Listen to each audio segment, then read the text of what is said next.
அருமையான தேவனுடைய பிள்ளைகளே, மீண்டுமாக இந்த நாளிலும் கூட இந்த ஓய்வு நாளிலே தேவனுடைய வார்த்தைகள் மூலமாக உங்களை சந்திப்பதை குறித்து நாங்கள் மகிழ்ச்சி அடைகின்றோம். இந்த நாள் ஓய்வு நாள், கர்த்தரை துதித்து நமஸ்கரிக்கிற ஒரு நாள். இந்த நாளில் நாங்கள் தேவனுடைய சமூகத்திலே கூடி நமஸ்கரிக்க முடியாமல், தேவனுடைய வார்த்தைகளை கேட்க முடியாமல், நாங்கள் அநேக நேரங்களிலே துக்கத்தோடு வேதனையோடு இருக்கிற தேவனுடைய பிள்ளைகளுக்கு இந்த வேத வார்த்தையானது ஒரு ஆசீர்வாதமாகவும் அவங்களுக்கு ஒரு பலனாக இருக்க வேண்டும் என்று சொல்லி எங்களுடைய வீடியோ மூலமாக நாங்கள் உங்கள் மத்தியிலே வருவதை குறித்து நாங்கள் மகிழ்ச்சி அடைகின்றோம். கர்த்தர் எங்களுக்கு கொடுத்திருக்கிற இந்த நல்ல ஒரு தருணத்துக்காக நாங்கள் கர்த்தருக்கு நன்றி செலுத்துகிறோம். இந்த நாளிலும் கூட இந்த வேதத்தில் நாங்கள் ஒரு சில காரியங்களை நாங்கள் பார்க்க போகின்றோம். கர்த்தர் என்னத்தை எங்களோடு கூட பேச போகிறார். நாங்கள் மத்தேயு எழுதின சுவிசேஷம் 3ஆம் அதிகாரம் முதல் 2 வசனங்களை நாங்கள் பார்க்க போகின்றோம். அந்நாட்களில் யோவான் ஸ்நானன் யூதேயாவின் வனாந்தரத்தில் வந்து, மனம் திரும்புங்கள், பரலோக ராஜ்யம் சமீபித்திருக்கிறது என்று பிரசங்கம் பண்ணினார். பாருங்க, இந்த இடத்துல அந்த நாட்களிலே யோவான் ஞானஸ்நானகர் வனாந்தரத்தில் இருந்து அங்கு வருகிறார். அவருடைய வாழ்க்கை வனாந்தரத்தின் வாழ்க்கை என்று சொல்லப்பட்டிருக்கிறது. யோவான் ஞானஸ்நானகர் வந்து இயேசு கிறிஸ்துவுக்கு வழியை ஆயத்தப்படுத்த வந்தவர். அவர் வழியை ஆயத்தப்படுத்துவது என்று சொல்லும் பொழுது இயேசு கிறிஸ்துவுக்காக ஜனங்களை ஆயத்தப்படுத்துகிறதற்காக வந்தார். எனக்கு பின் வருகிறவர் என்னிலும் பெரியவர் என்று அவர் சொன்னார். ஆனாலும் அவர் வழியை ஆயத்தப்படுத்த வந்த அந்த தேவ மனுஷன் அவர் இப்படியாக பேசுகிறார். 2ஆம் வசனத்தில் சொல்கிறார், மனம் திரும்புங்கள். அவருடைய செய்தியில் இருக்கிறது. முதலாவது அவருடைய செய்தி உலகத்தில் இருக்கும் பொழுது அவர் கொடுத்த செய்தி மனம் திரும்ப வேண்டும் என்பதுதான். யாருமே என்னுடைய பிள்ளைகளை, மதம் திரும்புறது அல்ல, மனம். உங்களுடைய மனம் தான் காரணம் என்று சொல்வார். உங்களுடைய மனதிலே இயேசு கிறிஸ்துவை ஏற்றுக்கொள்ள வேண்டும் என்று அவர் என்று சொல்லுகிறார். மனம் திரும்புங்கள், அப்பொழுதுதான் உங்களுக்கு பரலோக ராஜ்யத்துக்கு போக முடியும். மனம் திரும்பினால் தான் பரலோக ராஜ்யத்துக்கு செல்ல முடியும் என்று அவர் என்று சொல்லுகிறார். நாங்கள் மனம் திரும்பும் பொழுது இயேசு கிறிஸ்துவினிடத்திற்குள் வருகிறோம் என்று சொல்லப்பட்டிருக்கிறது. நாங்கள் தேவனிடத்திற்கு திரும்புகிறோம் என்று பார்க்கின்றோம். நாங்கள் இயேசு கிறிஸ்துவினிடத்திற்கு வரும் பொழுதுதான் எங்களுக்கு பரலோக ராஜ்யத்திற்கு போக முடியும். இல்லை என்று சொன்னால் நாங்கள் போக முடியாது. பரலோக ராஜ்யத்துக்கு நீங்க போக வேண்டும் என்று சொன்னால் முதலாவது நீங்க செய்ய வேண்டிய ஒரு காரியம் மனம் திரும்ப வேண்டும். அநேக கிறிஸ்தவருடைய வாழ்க்கையை பார்க்கிறோம், அவர்கள் மனம் திரும்புறதில்லை, மதம் திரும்புகிறார். அவர்கள் என்ன செய்கிறார்கள்? இந்த மதத்திலிருந்து இந்த மதத்துக்கு வந்து விட்டேன், இப்பொழுது நான் இந்த மதத்திலே நான் வாழ்ந்து கொண்டிருக்கின்றேன், இந்த மதத்திலே நான் ஜீவித்துக் கொண்டிருக்கின்றேன், நான் இப்படி. ஆனால் அவனுடைய வாழ்க்கையில் ஒரு மாற்றம் இல்லை, அவனுடைய வாழ்க்கையில் ஒரு முன்னேற்றம் இல்லை, அவனுடைய வாழ்க்கையில் ஒரு ஆசீர்வாதம் இல்லை, அவனுடைய வாழ்க்கையில இயேசு கிறிஸ்து இல்லை. அவர்களுக்கு பரலோக ராஜ்யத்துக்கு போக முடியுமா? எல்லாருமே தேவனுடைய பிள்ளைகளை, மனம் திரும்பும் என்று சொல்லும் பொழுது நாங்கள் சம்பூர்ணமாக எங்களுடைய பாவங்களை விட்டு, எங்களுடைய அக்கிரமங்களை விட்டு, எங்களுடைய எல்லா காரியங்களை விட்டு நாங்கள் இயேசு கிறிஸ்துவினிடத்திற்கு திரும்ப வேண்டும் என்று அவர் பிரசங்கிக்கிறார். இயேசு கிறிஸ்துவினிடத்திற்கு திரும்ப வேண்டும். அநேக நேரங்களில் எங்களுடைய பரம்பரை பாவங்கள், பரம்பரை காரியங்களை நாங்கள் இருக்கிறோம். எங்களுடைய பெற்றோர் செய்தார்கள், பெற்றோர் பின்பற்றி வந்தார்கள், நானும் அதை பின்பற்றி கொண்டு போகின்றேன். ஒரு மாற்றமும் இல்லை. எங்களுடைய வாழ்க்கையில் ஒரு மாற்றம் இல்லை, எங்களுடைய ஜீவியத்தில் ஒரு மாற்றம் இல்லை. ஆனால் யோவான் பிரசங்கிக்கிறார், மனம் திரும்பினால் தான் பரலோக ராஜ்யம் சமீபமாக இருக்கும். ஒவ்வொரு மனுஷனும் மனம் திரும்பும் பொழுதுதான் அவன் பரலோக ராஜ்யத்திற்குள் போவதற்கு இலகுவாக இருக்கும், சமீபமாக இருக்கும் என்று வேதம் சொல்லுகிறது. நீங்கள் மனம் திரும்பாத பட்சத்தில் உங்களுக்கு பரலோக ராஜ்யத்திற்கு போக முடியும். என் அருமையான தேவனுடைய பிள்ளைகளை, நீங்கள் கிறிஸ்தவர்களாக வாழலாம், நீங்கள் கிறிஸ்துவை ஏற்றுக்கொண்டிருக்கலாம், நீங்கள் பாரம்பரிய கிறிஸ்தவர்களாக ஜீவிக்கலாம். ஆனால் உங்களுக்குள் மனம் திரும்புதல் மிக அவசியம். மனம் திரும்புதல் இருக்கிறதா? மனம் திரும்புதல் என்று சொல்லும் பொழுது இயேசு கிறிஸ்துவை சொந்த ரட்சகர், சொந்த தெய்வம், சொந்த கடவுளாக நான் ஏற்றுக்கொண்டிருக்கிறேன். மனம் திரும்புதல் என்று சொல்லும் பொழுது என்னுடைய பாவங்களை நான் அறிக்கையிட்டு, பாருங்க, அப்படியே நீங்க பணியை வாசிச்சு கொண்டு வரும் பொழுது அவர் என்ன சொல்கிறார் பாருங்க. அந்த யோவானை குறித்து அங்கு பேசப்பட்டிருக்கிறது. அங்கு நாங்கள் 3, 4, 5 வசனங்கள் இப்படி தொடர்ந்து நாங்கள் வாசிக்கும் பொழுது அந்த இடத்தில் அங்கு சொல்லப்பட்டிருக்கிறதை நாங்கள் காண்கிறோம். கர்த்தருக்கு வழியை ஆயத்தப்படுத்துங்கள், அவருக்கு பாதைகளை செவ்வை பண்ணுங்கள் என்று வனாந்திரத்திலே கூப்பிடுகிறவனுடைய சத்தம் உண்டென்று ஏசாயா தீர்க்கதரிசியினால் சொல்லப்பட்டவன் இவனே. இந்த யோவான் ஒட்டக மயிர் உடையை தரித்து தன் அறையில் வார்க்கச்சையை கட்டிக் கொண்டிருந்தான். வெட்டுக்கிளியும் காட்டு தேனும் அவனுக்கு ஆகாரமாயிருந்தது. அப்பொழுது எருசலேம் நகரத்தாரும் யூதேயா தேசத்தார் அனைவரும் யோர்தானுக்கு அடுத்த சுற்றுப்புறத்தார் யாவரும் அவனிடத்திற்கு போய் தங்கள் பாவங்களை அறிக்கையிட்டு யோர்தான் நதியில் அவனால் ஞானஸ்நானம் பெற்றார்கள். பாருங்க, இந்த இடத்தில் சொல்லப்பட்டிருக்கிற இந்த வேத பகுதிகளை அவன் கர்த்தருக்கு வழியை ஆயத்தப்படுத்துவதற்காக வந்திருக்கிறான். யோவான் இந்த உலகத்திற்கு தேவன் அவனால் அனுப்பப்பட்ட ஒரு மனுஷன். அவன் வந்ததற்கான காரணம், நோக்கம் இயேசு கிறிஸ்துவுக்கு வழியை ஆயத்தப்படுத்துகிறவர். இன்றைக்கு நானும் நீங்களும் மனம் திரும்பி இயேசு கிறிஸ்துவுக்கு வழியை ஆயத்தப்படுத்துகிறவர்களாக இருக்க வேண்டும். இயேசு கிறிஸ்துவுடைய வருகை மிக சமீபமாக இருக்கிறது. இந்த உலகத்தில் அநேக இன்சிடென்ட் சம்பவங்களை நாங்கள் காண்கின்றோம். இந்த உலகத்தில் அநேக ஜனங்கள் மரித்துக் கொண்டிருக்கிறார்கள். அருமையான தேவனுடைய பிள்ளைகளை, நான் எங்களுக்குள் ஒரு கேள்வி எழுப்பலாம். அங்கு மரித்துக் கொண்டிருக்கிற ஜனங்கள் கிறிஸ்தவர்கள் அல்லவா? ஒவ்வொரு நாட்டுகளிலும் ஒவ்வொரு தேசங்களிலும் பாருங்க, கிறிஸ்தவ தேசங்களிலும் பாருங்க, மரித்துக் கொண்டிருக்கிறார்கள் ஜனங்கள். கொத்து கொத்தாக ஆயிரக்கணக்கான ஜனங்கள், லட்சக்கணக்கான ஜனங்கள் மரித்து விட்டார்கள். நானும் நீங்களும் என்ன செய்து கொண்டிருக்கிறோம்? இயேசு கிறிஸ்துடைய வருகை சமீபமாய் இருக்கிறது. அவருடைய வருகைக்கு நாங்கள் ஆயத்தப்பட்டுக் கொண்டிருக்கிறோமா? அவருடைய வருகைக்கு நாங்கள் ஆயத்தத்தோடு இருக்கிறோமா? அவருடைய வருகைக்கு மற்றவர்களை நாங்கள் ஆயத்தப்படுத்துகிறோமா? ஒவ்வொரு கிறிஸ்தவனும் என்ன செய்து கொண்டிருக்கிறான்? அவன் அவனுடைய வேலைகளை செய்து கொண்டு அவன் பாட்டுக்கு வாழ்ந்து கொண்டிருக்கிறான்.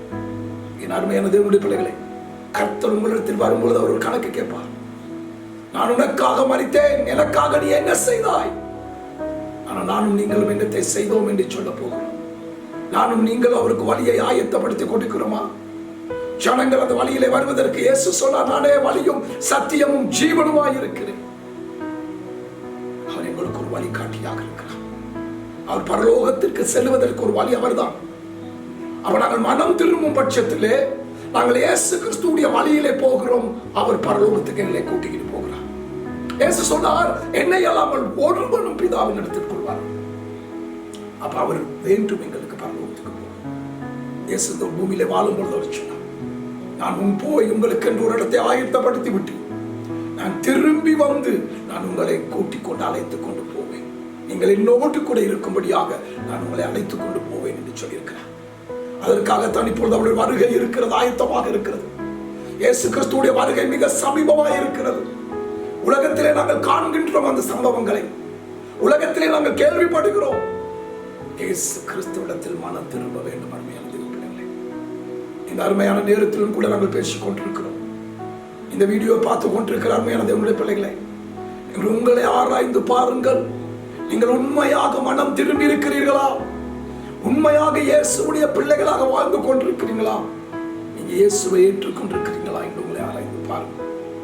அந்த 6வது வசனத்தில் நாங்கள் வாசித்தது போல அநேகர் அந்த இடத்திலே பார்க்கிறோம். எருசலேம் நகரத்தார், யூதா தேசத்தார் அனைவரும், யோர்தானுக்கு அடுத்து சுற்றுப்புறத்தார் யாவரும் அவனிடத்திற்கு வந்தார்கள். பாருங்கள், எல்லா ஜனங்களும் அவனிடத்துக்கு ஓடி வருகிறார்கள். ஏன்? அவனுடைய செய்தி அப்படிப்பட்ட செய்தி.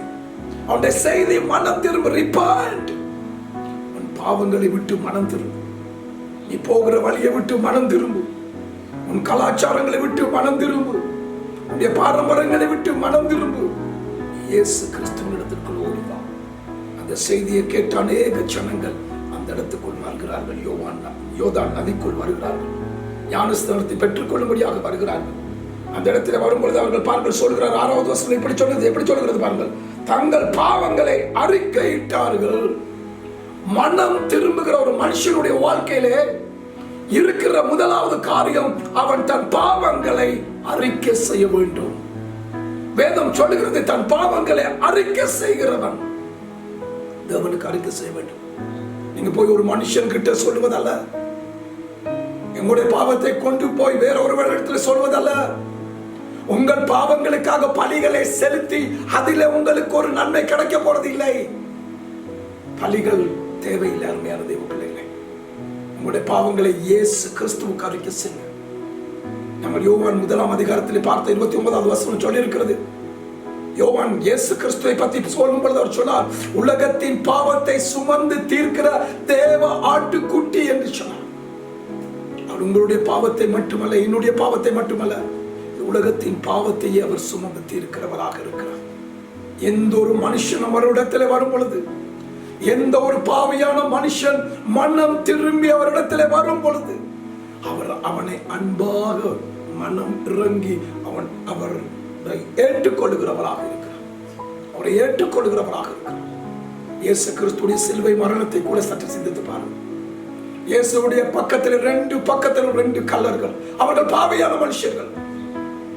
அவர்கள் பாவியான மனுஷர்களாக இருந்த பொழுதும் கூட ஒரு மனுஷன் இயேசுவை பார்த்து கேட்கிறான், ஆண்டவரே, நீர் வரும் பொழுது, உம்முடைய ராஜ்யத்தில் வரும் பொழுது அடியானையும் நினைத்தருளும் என்று சொல்கிறான். இயேசு அந்த நேரத்தில் அந்த மனுஷனை பற்றி சொன்னார், இன்றைக்கு நீ என்னோடு கூட பரதேசில் இருப்பாய் என்பதாக. அந்த மனுஷன் ஒரு ரிப்பன் மனம் திரும்புகிறான்.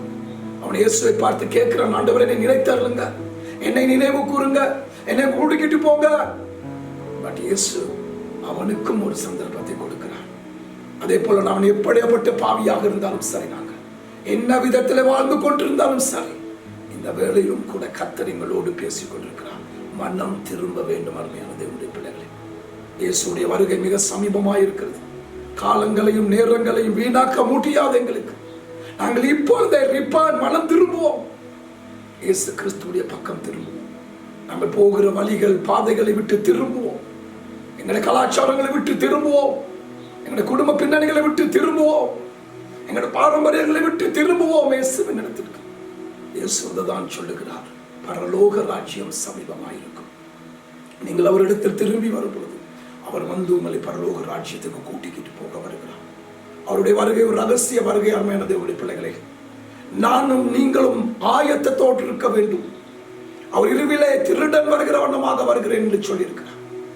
நாங்கள் இந்த சம்பவங்கள் எல்லாம் பார்க்கும் பொழுது அவருடைய வருகை சமீபமாக இருக்கிறது என்ற ஒரு பயம், ஒரு நடுக்கம் தீர்வில் எங்களுக்குள் இருக்கிறது.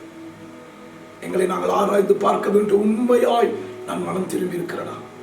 மனம் திரும்புதலின் அடையாளம் என்னென்று சொன்னால், தங்கள் பாவங்களை அறிக்கை செய்ய வேண்டும். தங்கள் பாவங்களை அறிக்கை செய்ய வேண்டும். உங்களுக்கு தெரியும் அருமையான தேவனுடைய பிள்ளைகளுடைய பாவம் என்ன என்பதா?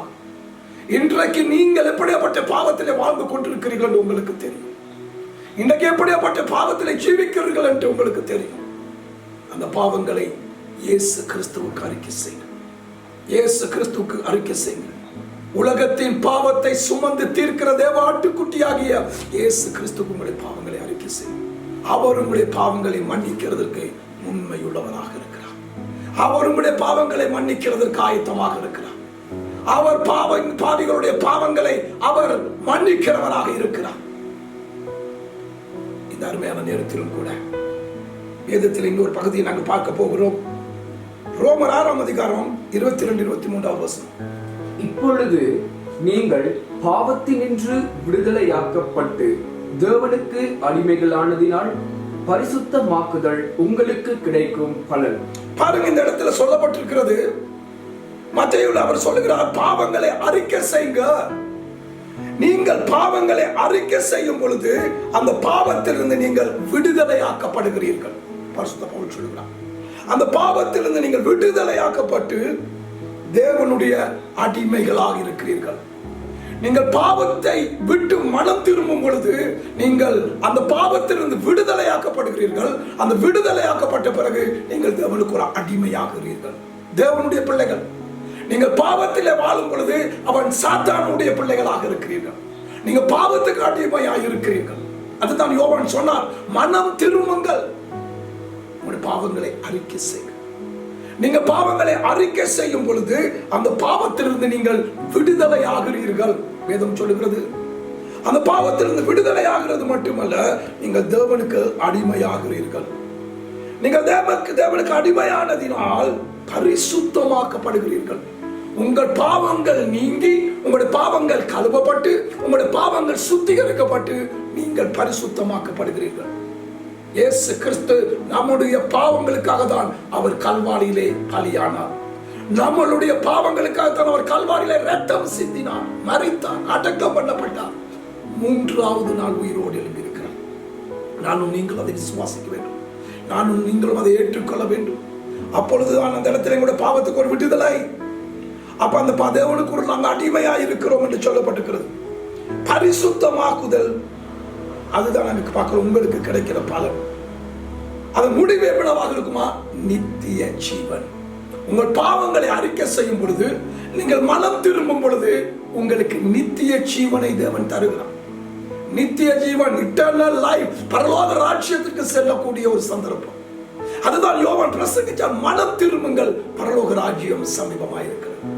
பரலோக ராஜ்யத்துக்கு போக வேண்டும் என்று சொன்னால் நீ கட்டாயம் மனம் திரும்ப வேண்டும். நீ மனம் திரும்பும் பொழுது உன் பாவங்களை அறிக்கை செய்ய வேண்டும். நீ பாவங்களை அறிக்கை செய்யும் பொழுது உன் பாவத்திலிருந்து அந்த விடுதலை கிடைக்கிறது. அந்த பாவத்திலிருந்து விடுதலை ஆக்குறது மட்டுமல்ல, நீ தேவனுடைய பிள்ளையாக மாறுகிறாய். நீ தேவனுடைய பிள்ளையாக மாறுகிறது மட்டுமல்ல, உனக்கு அங்கு ஒரு பலன் உண்டு. அந்த பலன் என்றால் நித்திய ஜீவன் உனக்கு கர்த்தர் கொடுக்கிறார். என் அருமையான தேவனுடைய பிள்ளைகளை, நீங்கள் மனம் திரும்பும் பொழுது கர்த்தர் உங்களுக்கு கொடுக்கிற ஒரு பலன் தான் நித்திய ஜீவன், இட்டர்னல் லைஃப். அதுதான் பரலோக ராஜ்யம். அந்த பரலோக ராஜ்யம் ஒரு பாவியான மனுஷன் மனம் திரும்பி வரும் பொழுது அவனுக்கு தேவன் நித்திய ஜீவனை கொடுக்கிறார். அதுதான் பரலோக ராஜ்யம் என்று வேதத்தில் சொல்லப்பட்டிருக்கிறது. இப்பொழுது 23வது வசனம் இப்படி சொல்லுது, பாவத்தின் சம்பளம் மரணம், தேவனுடைய கிருபை வரமோ நம்முடைய கர்த்தராகிய இயேசு கிறிஸ்துவினால் உண்டான நித்திய ஜீவன். பாருங்க, அதுதான் அவர் சொல்கிறார். யோவான் சொன்னார், உங்கள் பாவங்களை அறிக்கை செய்யுங்கள். உங்கள் பாவங்களை அறிக்கை செய்யுங்கள். ஏன்னா பாவத்தின் சம்பளம் மரணம். நீங்கள் மரணம் அடைவது கர்த்தருக்கு சித்தமல்ல. நீங்கள் மரித்து போவது கர்த்தருக்கு சித்தமல்ல. நீங்கள் பாவத்தில் வாழ்வது கர்த்தருக்கு சித்தமில்லை. அதுதான் யோவான் சொன்னார், நீங்கள் மனம் திரும்புங்கள், பரலோக ராஜ்யம் சமீபமாக இருக்கிறது. அவர் 16வது வசனத்தில் சொல்கிறார், பாவங்களை அறிக்கை செய்யுங்கள். ஏன் அறிக்கை செய்ய வேண்டும்? வேதம் சொல்கிறது, பாவத்தின் சம்பளம் மரணம். உன் பாவங்களை நீ கட்டாயம் தேவனுக்கு அறிக்கை செய்ய வேண்டும். உன் பாவத்திலிருந்து நீ விடுதலையாகப்பட வேண்டும். இயேசு கிறிஸ்துவுடைய பாவத்தை கல்வாரியிலே அங்கு வெற்றி சிறந்தார். உன் பாவத்துக்காக அவர் மரித்தார். அந்த பாவத்தில் உன்னை விடுதலையாக்கி இருக்கிறார். அந்த பாவத்திலிருந்து உன்னை விடுதலையாக்கி இருக்கிறபடினா அந்த மரணத்திலிருந்து உன்னை விடுதலையாக்கி இருக்கிறார். நீ மனம் திரும்பி பாவங்களை அறிக்கை செய்யும் பொழுது தேவன் உனக்கு நித்திய ஜீவனை கொடுக்கிறவராக இருக்கிறார். பாருங்க, இந்த 23வது வசனம் இப்படித்தான் சொல்லுச்சு, பாவத்தின் சம்பளம் மரணம், தேவனுடைய கிருபையின் வரமோ நம்முடைய கர்த்தராகிய இயேசு கிறிஸ்துவினால் உண்டான நித்திய ஜீவன், இட்டர்னல் லைஃப். இதுதான் பரலோக ராஜ்யம். இந்த லைஃபை தான் தேவன் உங்களுக்கு கொடுக்க வருகிறார். இந்த லைஃபை தான் தேவன் உங்களுக்கு கொடுக்கிறேன் என்று சொல்கிறார். இந்த லைஃப் உங்களுக்கு வேண்டும். அழிஞ்சி நீங்க பாதாளத்துக்கு போகுதல்ல. ஆயிரக்கணக்கான ஜனங்கள் அழிந்து பாதாளத்துக்கு போய் கொண்டிருக்கிறார்கள். அருமையான தேவனுடைய பிள்ளைகளை, இன்றைக்கு நீங்களும் நானும் எங்கே போக போகிறோம்? பரலோகத்துக்கு போக போகிறோமா? பாதாளத்துக்கு போக போகிறோமா? அது உங்களுடைய கருத்தில் இருக்கிறது. பரலோகத்துக்கு போக வேண்டும் என்றால் நீங்கள் மனம் திரும்புவது மிக அவசியமாக இருக்கிறது. மதம் திரும்புறது அல்ல. இன்னொரு மதத்திலிருந்து கிறிஸ்தவ மதத்துக்கு வந்துட்டேன் என்று உனக்கு பரலோகத்துக்கு போக முடியாது. நீ மனம் திரும்புகிற நேரத்தில் நீ பாவங்களை அறிக்கை செய்ய வேண்டும். நீ பாவங்களை அறிக்கை செய்யும் பொழுது அந்த பாவத்திலிருந்து நீ விடுதலை ஆகிறாய். அந்த பாவத்திலிருந்து விடுதலை ஆகிறதுக்குரிய பலன் அங்கு உனக்கு நித்திய ஜீவன் கிடைக்கிறது. வேதம் சொல்லுகிறது, அருமையான கர்த்தருடைய பிள்ளைகளை, நீங்கள் மனம் திரும்பும் பொழுது பரலோக ராஜ்யம் சமீபமாக இருக்கிறது. வேதத்தில் இன்னொரு வசனத்தை மட்டும் நாங்கள் வாசிக்க போகிறோம். ரோமர் 3:23 கடைசியாக இந்த வசனத்தை வாசிப்போம். எல்லாரும் பாவம் செய்து தேவ மகிமையற்றவர்களாகி. பாருங்கள், வேதத்தில் சொல்லப்பட்டிருக்கிறது, எல்லாரும் பாவம் செய்து தேவ மகிமையற்றவர்களாகி. ஆதாம் முதல் இன்றைக்கு வரைக்கும் எல்லாரும் பாவம் செய்து கொண்டிருக்கிறோம். இந்த உலகம் இன்றைக்கு பாவத்தில் இருக்கிறது. அருமையான தேவனுடைய பிள்ளைகளே, இந்த உலகம் இன்றைக்கு மனம் திரும்ப வேண்டும். இந்த உலகம் மனம் திரும்ப வேண்டும் என்று தேவன் விரும்புகிறார். ஒரு பாவி அழிந்து போவதற்கு சித்தமில்லை. அவன் மனம் திரும்ப வேண்டும். அவன் பரலோக ராஜ்யத்துக்கு வர வேண்டும் என்று தேவன் விரும்புகிறார். அதனாலதான் யோவான் பிரசங்கிச்சார், மனம் திரும்புங்கள், பரலோக ராஜ்யம் சமீபமாக இருக்கிறது. நானும் நீங்கள் மனம் திரும்பும் பொழுது, எங்களுடைய பாவங்களை நாங்கள் அறிக்கை செய்யும் பொழுது, நாங்கள் பார்த்தோம் யோவான்ல அதை ரோமர்ல சொன்னது போல 6ஆம் அதிகாரம் 22ஆம் வசனம் சொன்னது போல, பாவத்திலிருந்து நாங்கள் விடுதலையாக்கப்படுகிறோம். தேவனுடைய நித்திய ஜீவனை பெற்றுக் கொள்கிறோம். என் அருமையான தேவனுடைய பிள்ளைகளே, இந்த நேரத்திலும் கூட இந்த வீடியோவை பார்த்துக் கொண்டிருக்கிற அருமையான தேவனுடைய பிள்ளைகளே, உங்களை நீங்கள் ஆராய்ந்து பாருங்கள். நான் எப்படி இருக்கிறேன்? மனம் திரும்பி இருக்கிறேனா? நான் இயேசு கிறிஸ்துவை சொந்த ரட்சகராக ஏற்றுக்கொண்டிருக்கிறேனா? நான் என்னுடைய பாவங்களை அறிக்கை செய்து பாவத்திலிருந்து விடுதலை பெற்றிருக்கிறேனா? நான் நித்திய ஜீவனை பெற்றிருக்கிறேனா? உங்களை ஆராய்ந்து பாருங்கள். அப்படி இல்லை என்று கொண்டால் நல்ல ஒரு அருமையான ஒரு சந்தர்ப்பம். மனம் திரும்ப இயேசுவின் இடத்திற்கு வாருங்கள். உங்களுடைய பாவங்களை அறிக்கை செய்யுங்கள். கர்த்தர் அதில் உங்களை விடுதலையாக்க வல்லமையாக இருக்கிறார். உங்களை ஆராய்ந்து பார்த்து இந்த காமையிலும் கூட உங்களுடைய கண்களை மூடி அப்படியே உங்களை தேவனுக்கு ஒப்புக் கொடுங்க. அந்த இயேசு கிறிஸ்துக்கு உங்களுடைய ஜீவனை ஒப்புக் கொடுங்க. ஆண்டவரே, இதோ நான் மனம் திரும்புகிறேன் சாமி, இது உன்னுடைய பாவங்கள் என்று உங்களை அறிக்கை செய்யுங்க. அந்த பாவத்திலிருந்து உங்களை அவர் விடுதலையாக்குகிறார். அந்த பாவத்திலிருந்து அவர் உங்களை விடுதலையாக்குறது மட்டுமல்ல, அவர் உங்களுக்கு நித்திய ஜீவனை கொடுக்கிறார். பரலோக ராஜ்யத்திற்கு பிரவேசிக்கக்கூடிய அந்த அந்தஸ்து, அந்த தகுதி, அந்த உரிமை தேவன் உங்களுக்கு கொடுக்கிறார். அதுதான் நித்திய ஜீவன், இன்டர்னல் லைஃப். இன்றைக்கு உங்களுக்கு நித்திய ஜீவன் வேண்டும் அருமையானவர்களே. கண்களை மூடி இருக்கிற வழியிலும் கூட நாங்கள் செபிக்க போகிறோம். எங்களை நேசிக்கிற எங்கள் அருமையான நல்ல இயேசு சுவாமி, இந்த வார்த்தைகளை கேட்டுக்கொண்டிருக்கிற ஒவ்வொரு பிள்ளைகளையும் இன்றைக்கு நீ விடுவிக்கும்படியாக நாங்கள் செபிக்கிறேன். அவர்கள் எந்த சூழ்நிலையில இருந்தாலும் கூட இன்றைக்கு என் கர்த்தர் அவர்களை தொட்டு விடுவீங்க. இயேசு கிறிஸ்துவின் நாமத்தில் உடைய பிள்ளைகளுக்கு விரோதமாக கிரியை செய்து கொண்டிருக்கிற எல்லா அந்தகார சக்திகளின் வல்லமைகளையும் நாங்கள் இயேசு கிறிஸ்துவுடைய நாமத்தினாலே அதை உடைத்து நிற்று மூலமாக்குகிறோம். உடைய பிள்ளைகள் ரிப்பார்ட் மனம் திரும்பட்டும். உடைய பிள்ளைகள் பாவங்களை அறிக்கை செய்யட்டும். அந்த பாவத்தில் நம்முடைய பிள்ளைகளுக்கு விட்டுதலை கொடுங்க. இன்னைக்கு யார் யாரும் ஏற்றுக்கொள்கிறார்களோ சொந்த ரட்சகர், சொந்த தெய்வமாக, அவர்கள் ஒவ்வொருவருக்கும் உங்களுடைய விடுதலையை கொடுங்க. அவர்கள் ஒவ்வொருவருக்கும் உங்களுடைய மீட்பை கொடுங்க, உங்களுடைய ரட்சிப்பை கொடுங்க. அவங்களுக்கு இட்டர்னல் லைஃபை நீங்க கொடுக்கும்படி, நித்திய ஜீவனை கொடுக்கும்படி இயேசு கிறிஸ்துவுடைய நாமத்தினாலே ஜெபிக்கிறோம். உங்களுடைய வருகையின் பொழுது கூடும் ஆண்டவரே, உங்களுடைய வருகையின் பொழுது அவர்களும் ஆயத்தத்தோடு இருக்கிறதற்கு, உங்களுடைய வருகையின் பொழுது அவர்களை நீர் எடுத்துக் கொள்வதற்கு அவர்களை நீர் ஆயத்தப்படுத்த வேண்டும் என்று இயேசு கிறிஸ்துவுடைய நாமத்தினாலே ஜெபிக்கிறேன். நல்ல ஜீவனுள்ள பிதாவே, ஆமென், ஆமென். தேவன் தாமே உங்களை ஆசீர்வதிப்பார்.